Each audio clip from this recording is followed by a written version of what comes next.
პაპა ჩემი ტყოდა ხოლმე შობას მიტოთოს რომ უფალი ნიშანს გვაძლევს ქრისტეს შობას. ყოველ წელიწადს ქრისტე ხო არ ჩამოვიდოდა ჩვენთვის და ყოველი თოვლი იყო ნიშანი რომ მაცხოვარი კიდევ და კიდევ მოდიოდა და გარდა მაგის კიდევ ხო აი კახეთში მაგვიწევდა ხოლმე თოვლის სუნი.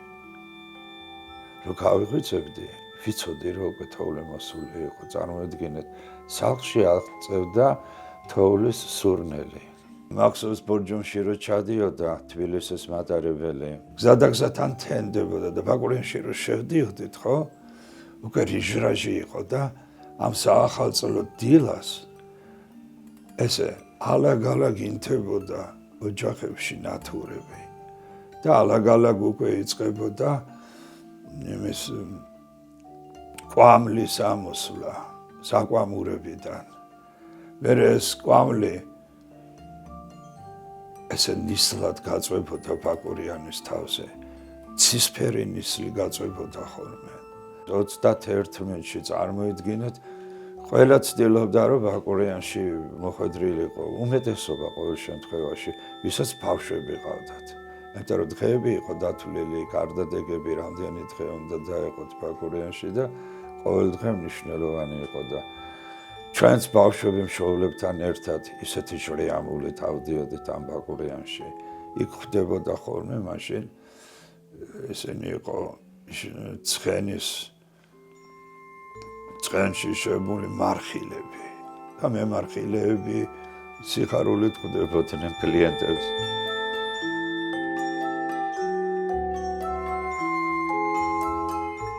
ესეთ რამ აქცენტებდა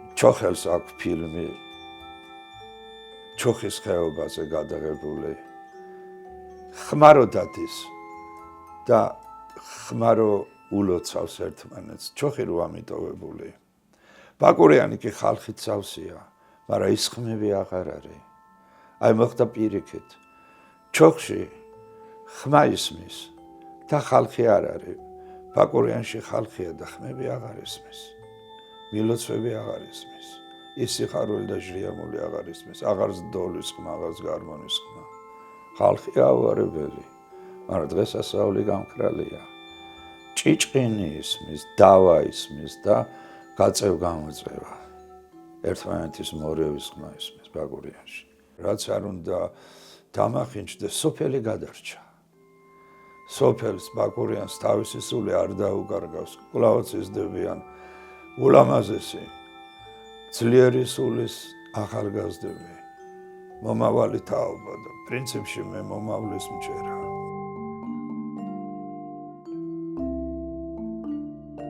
რაც შეეხება მილოცვას არა თიდან დავიწყებ მილოცვას იმიტომ რომ პირველი სალოცავი თაში გაჩნდა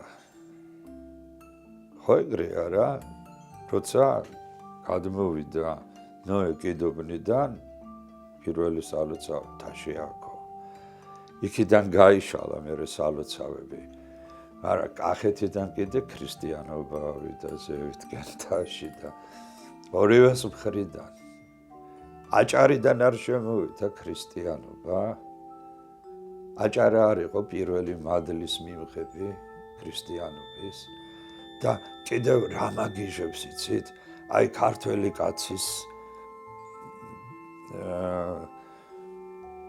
დაუღალავი გონი არა მხოლოდ მარჯვენა და ქართველი კაცის შემოქმედებითი მიდგომა როცა პირველად ჩავხვდი ამ სასწაულს ისე იმოქმედა ჩიჩილაკი აი რა არის ჩიჩილაკი ხო ნუ ბასილის მსგავსება მაგრამ ხისგან გურულმა კაცმა მოჭრა თხილის ჯოხი და საახალწლო